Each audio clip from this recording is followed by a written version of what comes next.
Génesis capítulo 41.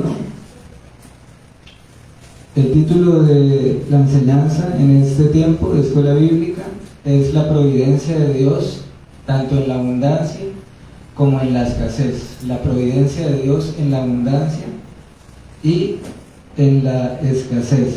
Vamos a intentar, hermanos, en estos minutos extraer algunas enseñanzas prácticas, algunos principios de esta porción de la Escritura. Nosotros sabemos que el apóstol Pablo le dijo a Timoteo que toda la Escritura es inspirada por Dios y es útil para enseñarnos, redarguirnos, corregirnos en justicia. De modo que cualquier texto de la Escritura, cualquier libro, capítulo o versículo es inspirado por Dios, lo debemos tomar en cuenta como palabra de Dios y recibirla como tal, porque será útil para nuestras vidas. Ya que el capítulo 41 de Génesis es algo extenso, mi recomendación es que ustedes, hermanos, cada uno lo pueda leer en casa con más detenimiento, pero quisiera dar un pequeño contexto antes de lo que ocurrió en este capítulo, un breve resumen, y después quisiera detenerme en algunos versículos puntuales del capítulo que creo que van a ser de provecho. ¿En qué consistió el contexto de esta porción de la Escritura? Resulta, acá uno de los personajes principales era ¿quién? José, ¿verdad? El hijo de Jacob. Él había sido vendido por sus hermanos como esclavo, y José terminó en casa de un hombre llamado, ¿cómo recuerdan? Potifar, sirviendo en la casa de este hombre. La Biblia dice que todo lo que José hacía prosperaba. Sin embargo, a causa de la maldad, de la perversidad de la esposa de este hombre Potifar, José termina en prisión, en la cárcel, sin embargo manteniendo su integridad. Cuando él le dice a esta mujer, ¿cómo pues haría yo semejante mal y pecar contra Dios? ¿Verdad? Estando en prisión, José se encuentra con dos hombres que terminan allá también por delinquir en contra de Faraón, que son los que la Biblia llaman el jefe de los panaderos y el jefe de los coperos. Ellos cada uno tienen un sueño en la misma noche, y José interpreta, se lo cuentan a José, José interpreta estos dos sueños, y termina sucediendo aquello que José les anunció, lo que significaba el sueño. Y así dice nuestro versículo 1 de nuestro capítulo. Dice, aconteció que pasados 2 años, ¿verdad? Ese es el contexto de este pasaje. El resumen del capítulo, ¿cómo lo podríamos mencionar? Y por eso quiero que ustedes después lo complementen con su lectura personal. Faraón, resulta que en una noche tiene 2 sueños también. No sé si ustedes lo recordarán. Uno de esos sueños consistía en que el faraón veía que del río Nilo, que era el río que rodeaba Egipto, subía, en su sueño veía que subía del río Nilo 7 vacas grandes, gordas, hermosas, de buen aspecto. Pero resulta que después, seguido de estos, subían del río Nilo también 7 vacas, pero estas eran todo lo contrario, eran flacas y de feo aspecto, dice la Escritura, dice estos pasajes. Faraón ve esto, y las 7 vacas flacas y de feo aspecto se devoran a las 7 vacas gordas y de hermoso aspecto. Faraón despierta y luego tiene un sueño similar. Resulta que ve también 7 espigas, igual forma, abundantes, hermosas, de buen aspecto, pero seguido de eso surgen otras 7 espigas de feo aspecto, quemadas por el viento solano, y se devoran a las 7 espigas hermosas. Faraón llama a José, y José termina interpretando el significado de este sueño. Y José le dice a Faraón que el significado básicamente, ¿en qué consiste, hermanos? Las 7 vacas gordas y de buen aspecto, ¿qué significaban? 7 años de gran abundancia, de prosperidad que vendrían sobre la nación de Egipto. Y las 7 vacas flacas y de aspecto feo significaban que seguido de esa abundancia, esos 7 años, vendrían 7 años de gran escasez, de un gran hambre como no lo había habido en la tierra. Y en el lapso de ese tiempo, de que José interpreta esos sueños, José es puesto como gobernador de toda la nación de Egipto. Así podríamos resumir a grandes rasgos lo que podemos ver en este capítulo 41. Pero ahora sí me quiero centrar, hermanos, y ya ustedes me acompañan en esos versículos, con algunas palabras puntuales que quiero que podamos detenernos. El versículo 1, por ejemplo, dice: aconteció que pasados 2 años, ¿verdad? Acá que podemos ver, hermanos, que José, por lo menos, o el tiempo de la prueba de José, acá dice que pasaron 2 años desde que él interpretó el sueño al copero y al panadero, y resulta, si nosotros vemos el capítulo anterior, que cuando él interpreta estos sueños, él le pidió al copero que cuando fuera restablecido en su puesto, se acordara de José, intercediera ante Faraón y lo librara de prisión, de la cárcel. De modo que pasaron 2 largos años desde que él interpretó estos sueños allí en prisión. Eso que nos comunica que el copero se olvidó por completo de José, ¿verdad? Y eso lo vamos a ver en un momento. Pero acá lo que ya podemos notar desde el principio son las aflicciones que experimentó este siervo de Dios.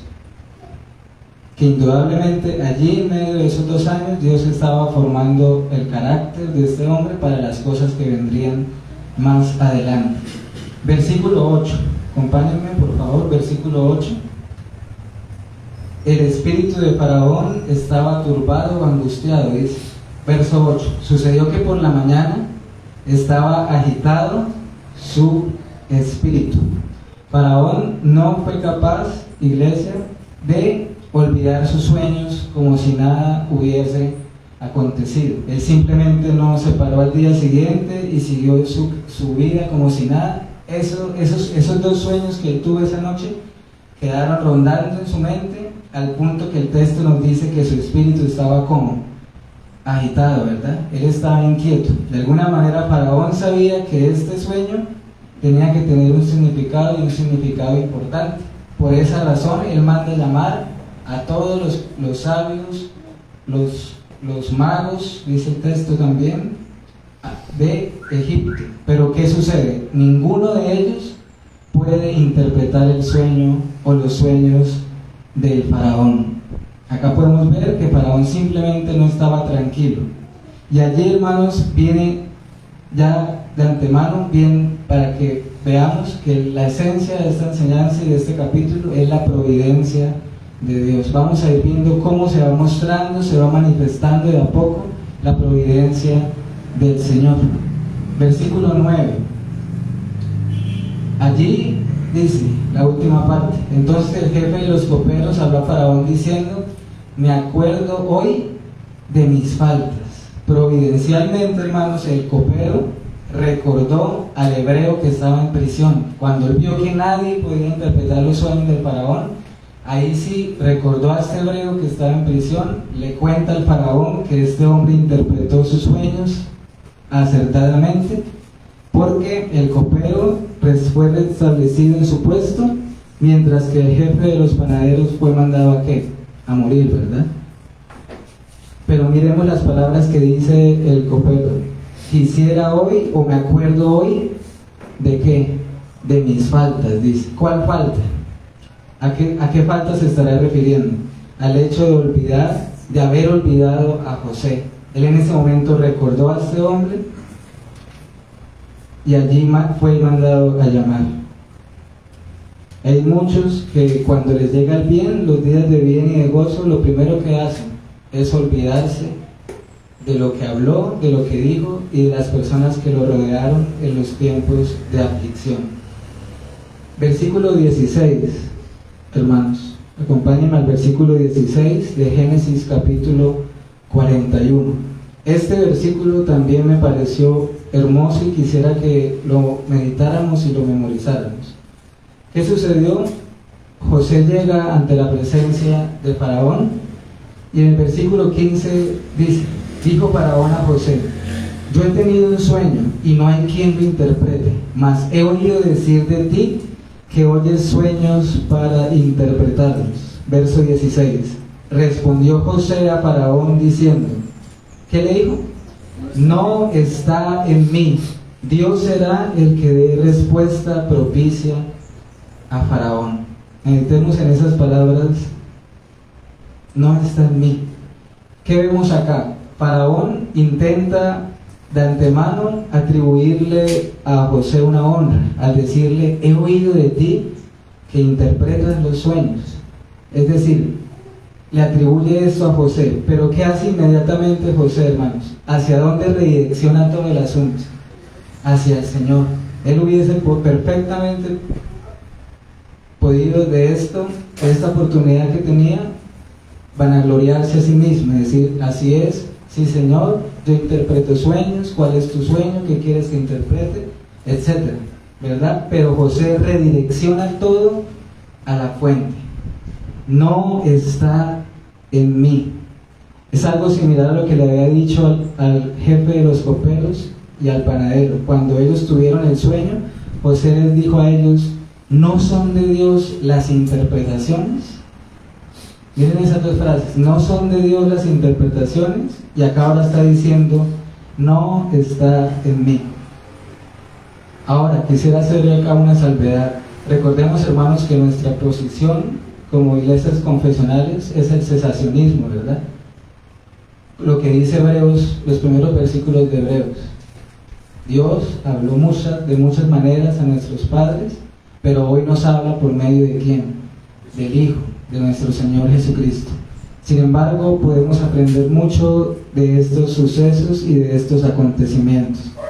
De modo que acá José claramente da por sentado y le dice al faraón que no está en él.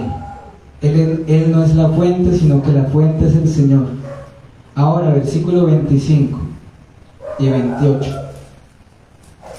Dicen estos dos versículos: bueno, allí sucedió que Faraón le vuelve a contar a José el sueño, quizás amplía un poco más los detalles del sueño, como por ejemplo que él nunca había visto unas vacas tan feas en todo Egipto, que incluso cuando las vacas flacas devoraron a las vacas gordas, ellas permanecieron en ese estado aún. Amplía un poco más el sueño. Pero ante la respuesta de José, miremos el versículo 25. Entonces respondió José a Faraón: el sueño de Faraón es uno mismo. Pero miren esta parte: Dios ha mostrado a Faraón lo que va a hacer. Y versículo 28 también: esto es lo que respondo a Faraón: lo que Dios va a hacer, lo ha mostrado a Faraón. ¿Qué quiero hacer énfasis acá? En que lo que José está enseñando, Dios es el que va a hacer las cosas que van a acontecer. Son muchos, hermanos, los que no pueden ver a Dios en la enfermedad, no pueden ver a Dios en la muerte, no pueden ver a Dios en la pobreza, no pueden ver a Dios en la escasez, en el sufrimiento, etc. Solo están dispuestos, en otras palabras, a recibir de Dios el bien. Solo quieren recibir de Dios el bien, pero el mal no. El mal se lo atribuyen ¿a quién? A todo menos al Señor. Se lo atribuyen al pecado, se lo atribuyen a Satanás, a cualquier cosa, menos al Señor. Pero acá Faraón está diciendo, acá José, está diciendo: Dios va a mostrar lo que Él va a hacer, lo que Él va a hacer. Es como dice en Isaías 45:7, hermanos. Dios hablando, dice que formo la luz y creo las tinieblas, que hago la paz y creo la adversidad. Yo, Jehová, soy el que hago todo esto. Acabo de leer Isaías 45, versículo 7. ¿Por qué leo este pasaje, hermanos? Porque aquí claramente Dios está diciendo que Él hace la paz, pero también crea la ¿qué? La adversidad. crea la adversidad. De Dios, lo que quiero comunicar, hermanos, es que de Dios viene tanto lo uno como lo otro, como también lo dice Eclesiastés 7:14. Debemos de recibir de Dios tanto lo bueno como los días de aflicción. Dios es el que lo hará. Y en el caso de nuestro pasaje, Génesis 41, José está diciendo que Dios enviará ¿qué? 7 años de abundancia, y Dios enviará 7 años de gran escasez. Versículo 32 de Génesis 41, también José le dice a Faraón: como tú tuviste 2 sueños similares, eso quiere decir que la cosa es firme de parte de Dios. Es decir, en otras palabras, Dios está resuelto a hacerlo, y no solo está resuelto a hacerlo, sino que pronto lo hará, y que Dios se apresura a hacerlo. Sigamos avanzando en este capítulo de Génesis 41. Más adelante, José provee también un consejo a Faraón. Después de interpretar el sueño, de decirle explícitamente cuál es su significado, él pasa a dar un sabio consejo. No sabemos si esto quizás también fue revelación del Señor o si fue consejo de José, pero cualquiera que haya sido el caso, ¿de quién viene la sabiduría? De Dios, ¿cierto? Él es la fuente de la sabiduría. En este caso, José también provee un consejo a Faraón para no perecer de hambre. ¿Cuál es el consejo? Básicamente, ¿en qué consistía el consejo? Que durante los 7 años de gran prosperidad y abundancia, ellos debían ahorrar o hacer una reserva para que cuando llegara el tiempo de hambre, de hambruna, el pueblo no pereciera de hambre. Básicamente acá también tenemos, hermanos, la Biblia nos enseña de todo, no solo de las grandes doctrinas de la gracia y de la salvación, sino incluso también a tener una buena administración, economía. Nos enseña a ser buenos mayordomos de los recursos recibidos. El libro de Proverbios nos enseña de esto, y acá también en este suceso vemos reflejado este principio. En eso consistía el consejo de José. Si ellos no, es decir, si Egipto se desenfrenaba en su abundancia, si despilfarraba todo, ¿qué iba a pasar? Iban a sufrir las consecuencias. Este principio, por ejemplo, nos enseña la templanza y el dominio propio que debemos de tener en abundancia. Versículo 38, Génesis 41, versículo 38.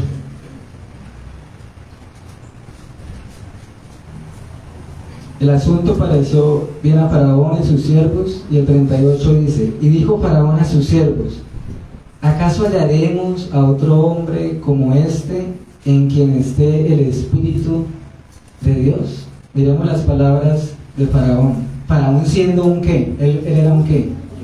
Un incrédulo, un impío. Él identifica en este hombre hebreo, esclavo hasta aquí, hasta este momento, ve indudablemente, nota algo distinto en este hombre que no tenía ninguno de los reyes, de los sabios de todo Egipto. Y dice: en ti está el Espíritu de Dios. ¿Quién mejor que tú para poder llevar a cabo este concepto, de poder ponerlo en práctica?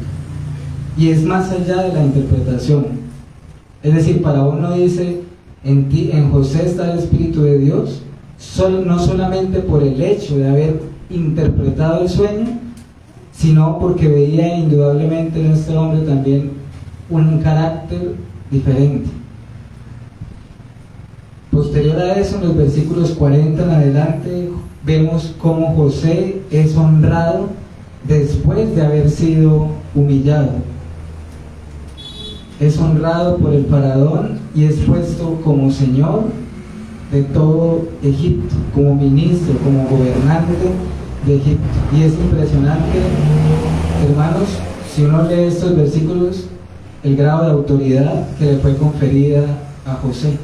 El texto dice que el único que estaba por encima de él era ¿quién? era Faraón. Incluso el mismo Faraón llega a decir en el verso 43, de una manera metafórica, refiriéndose a esta autoridad, que ninguno en todo Egipto movería su mano o su pie sin autorización de José. ¿Y eso por qué es de llamar la atención, hermanos? Por lo que José experimentó antes de esto. Probablemente fueron 13 años en total, desde que él fue vendido por sus hermanos hasta el momento que acá está siendo honrado por Faraón. 13 años de aflicción, de sufrimiento, pero acá nos enseña también lo que la Biblia nos dice. Y uno lee el pasaje y ve cómo fue honrado. Por ejemplo, Faraón quitó su anillo y se lo dio a José, el hombre que hace unos momentos estaba con harapos en prisión, ahora era honrado con vestidos de lino fino y con un collar de oro, ¿verdad? De hecho, el mismo Faraón le provee un nombre egipcio, llamado ¿cómo? Verso 45, Sarnap Panea. ¿Qué significaba este nombre? Hermanos, significaba que Dios habla, o significa preservador del mundo y mantenedor de la vida. Por supuesto, estas palabras no se referían a José en sí mismo, sino a ¿quién? Al Dios de José, el mantenedor de la vida, el preservador. Los versículos 51 y 52, hermanos, por favor síganme acompañando en la medida que avanzamos por el capítulo. Resulta que José también, aparte de ser honrado por el faraón, él les da una esposa. Esta esposa se llamaba ¿cómo? Asenat, versículo 45, una mujer egipcia. Y resulta que de esta mujer nacen dos de los personajes más importantes de las escrituras. ¿Cuáles, hermanos? Manasés y Efraín. Manasés y Efraín. Estos fueron los dos hijos de José que le nacieron durante los 7 años de abundancia, antes de que entraran los años de escasez. En cuanto al significado de estos nombres, lo tenemos en el versículo 51 y 52. José le pone Manasés porque Manasés significa Dios me ha hecho olvidar de todo mi trabajo. De alguna manera Dios le había hecho olvidar toda su aflicción durante esos 13 años. Y el segundo hijo es llamado Efraín, que significa fructífero. Pero acá hay algo importante. Verso 52. Porque dijo, Dios me hizo fructificar, ¿en dónde? En la tierra de mi aflicción. ¿Cómo José llama a Egipto? José llama a Egipto la tierra de mi aflicción. Sin embargo, estando allí en medio de la aflicción, Dios le ha bendecido grandemente. Estos dos niños, si leemos la historia, como continúa en Génesis, vienen a ser dos de las tribus de Israel. La tribu de Efraín y la tribu de Manasés. Y al final, si ustedes quieren leerlo luego, en el capítulo 48, está como Jacob bendice a estos dos niños. Y de manera deliberada e intencional, cruza sus manos y bendice primero ¿a quién? A Efraín, siendo Manasés el primogénito. Eso lo tenemos en Génesis 48. Hermanos, acá hemos visto qué significaba el sueño. Entonces, los 7 vacas gordas y de buen aspecto significaban 7 años de gran abundancia. Eso lo vemos, por ejemplo, en el verso 47. Y acá nuevamente, la providencia de Dios. Dios en su providencia envía 7 años de gran abundancia. No eran solo palabras. Acá el texto dice, la tierra produjo a montones. Verso 47. A montones. Tanto era, hermanos, el fruto, la cosecha que había, que ahí el capítulo dice que lo que José ahorraba o guardaba no se podía contar. Era como la arena del mar, dice el verso 49. Y eso me recuerda a un pasaje de la Escritura. Salmo 145, 16. Abres tu mano y colmas de bendición a todo ser viviente. Dios, hermanos, en su providencia envía abundancia, y ese texto del Salmo dice claramente que es Dios el que abre su mano y colma de bendición a toda criatura y a todo ser viviente. Sin embargo, Dios también es soberano en la escasez. Verso 54. Y comenzaron a venir los 7 años de hambre, como José había dicho, y hubo hambre en todos los países, mas en toda la tierra de Egipto había pan. Dios en su buena providencia, porque eso también es bueno, Dios en su buena providencia cumplió su palabra que dijo por boca de José, y seguido al tiempo de abundancia llegaron los 7 años de gran escasez. Tan grande era la escasez que el tiempo de la abundancia es como si no hubiera ocurrido, o sea, se olvidó por completo. Hubo gran hambre en toda la tierra. Pero ¿qué quiero comunicar? Que Dios también es el autor tanto de la abundancia como de la escasez. Por ejemplo, esta cita, hermanos, Jeremías 8:13. Miren lo que dice este pasaje. Jeremías 8, versículo 13. Hablando el Señor. Jeremías capítulo 8, versículo 13. Dice: ciertamente los destruiré, declara el Señor. No habrá uvas en la vid, ni higos en la higuera, y la hoja se marchitará. Lo que les he dado pasará de ellos. Y quizás podríamos mencionar más pasajes. Recuerdo ahorita en este momento el de Habacuc, ¿recuerdan? Aunque la higuera no florezca, que no haya producto del olivo, no haya vacas en los corrales. Hermanos, la providencia de Dios lo abarca todo. En este caso de este capítulo, tanto la abundancia como la escasez. La escasez fue grande en Egipto, pero no solo en Egipto, sino en toda la tierra prácticamente, y en todas las naciones a su alrededor. Pero Egipto no pereció de hambre. Versículo 56. También hay algo acá, hermanos, que quisiera que viéramos. Y el hambre estaba por toda la extensión del país. Entonces abrió José todo el granero donde había y vendía a los egipcios, porque había crecido el hambre en la tierra de Egipto. ¿Qué quiero que notemos acá, hermanos? José, ¿qué hacía con lo que habían almacenado?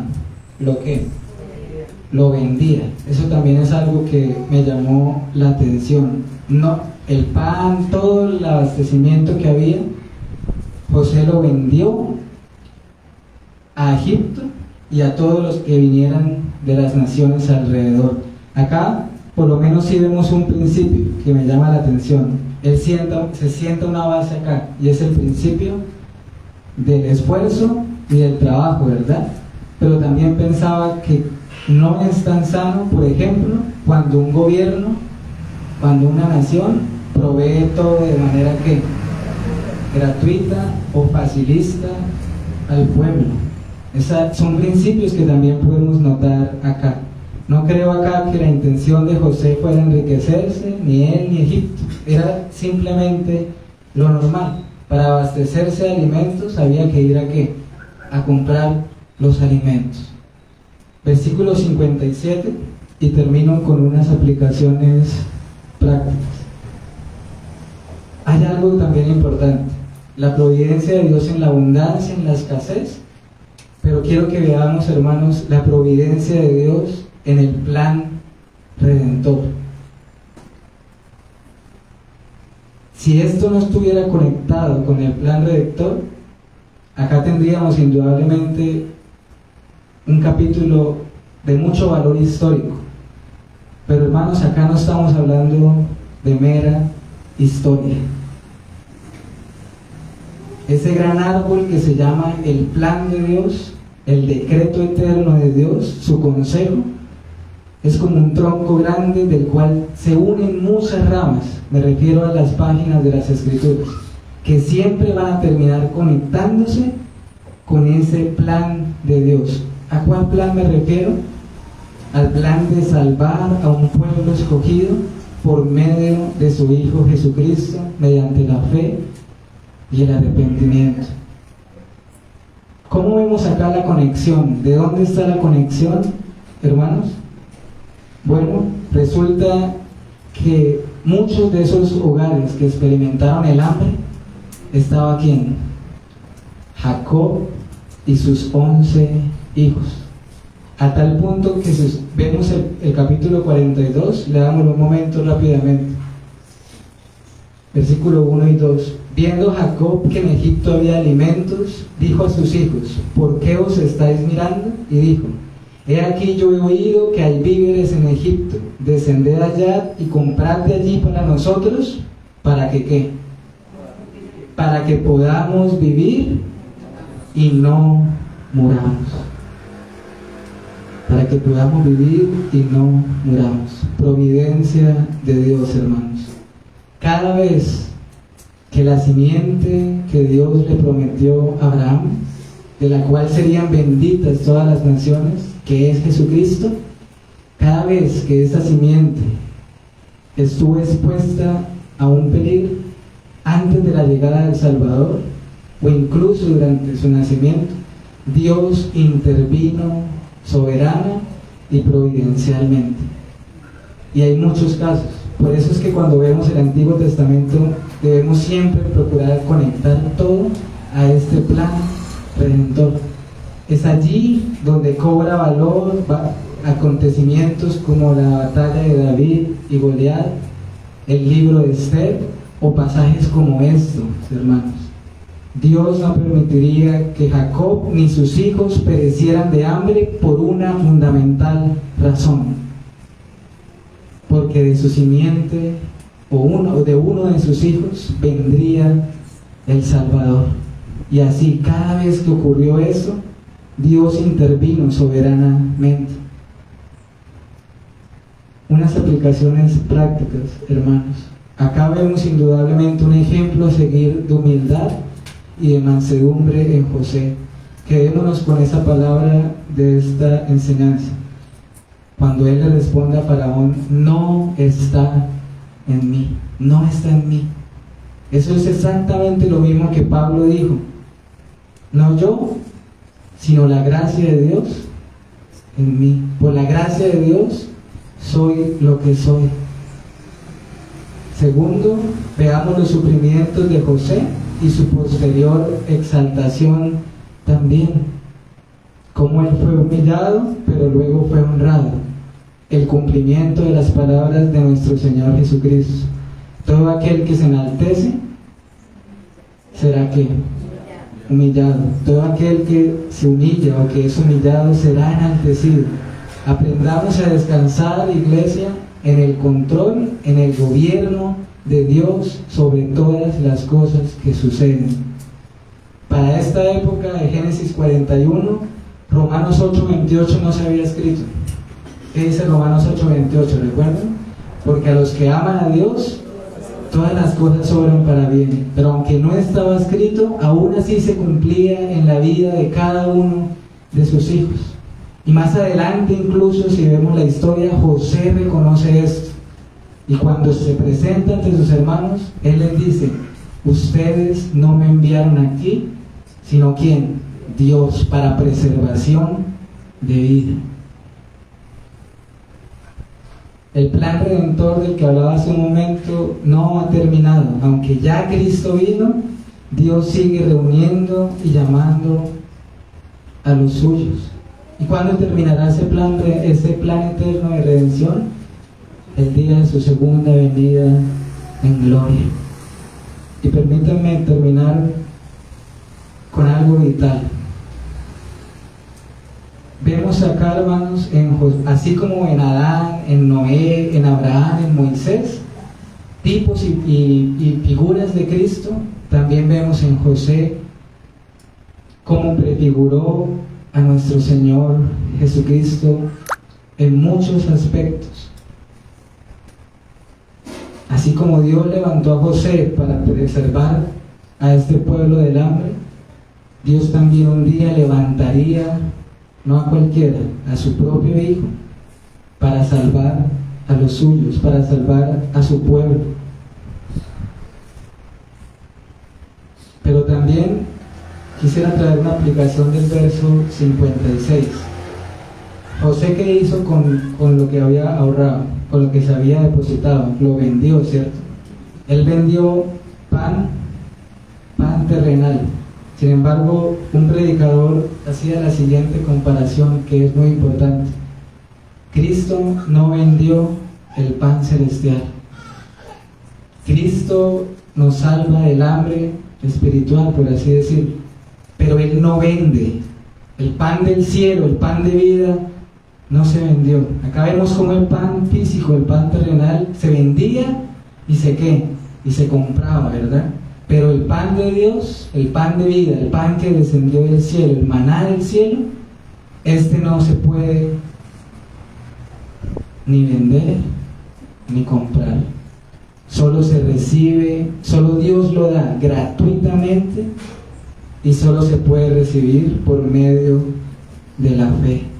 De modo que Dios nos ayude, hermanos, a que cada vez que abramos las páginas de las Escrituras podamos ver a Cristo nuestro Señor y cómo ese plan se iba poniendo en marcha y cumpliéndose en todas las páginas de la Sagrada Escritura.